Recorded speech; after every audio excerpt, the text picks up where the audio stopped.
Hey, what's going on, everyone? Welcome back to the Bible study for everyone. Today is day number 13, and so we are in Mark chapter 13.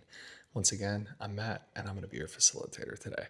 So, Mark chapter 13 is largely spent with Jesus talking about the end times. And Jesus makes it very clear through a lot of different examples that there are a lot of things to expect to happen. And so I'm not going to get into all those details today. You can read them, we could study them for a very long time. But there are a few things I want to hit on.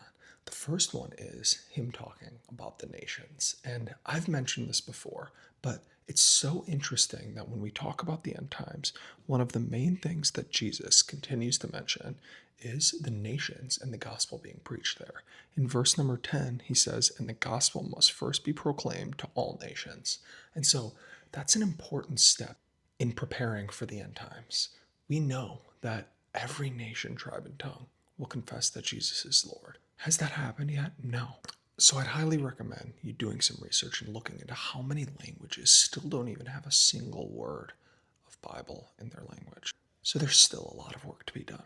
After that, there's one thing that Jesus mentions over and over in this chapter, and it's to be on guard and to stay awake. And so the word of the day today is going to be awake. There's going to be things that are going to pull our attention away from the gospel message and what Jesus wants us to focus on.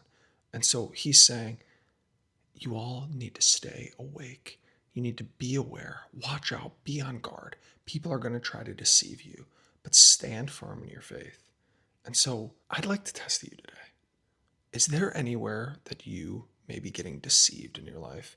Are there people in your life who are telling you something contrary to what we've been talking about here in the Bible? Consider where you need to be more awake.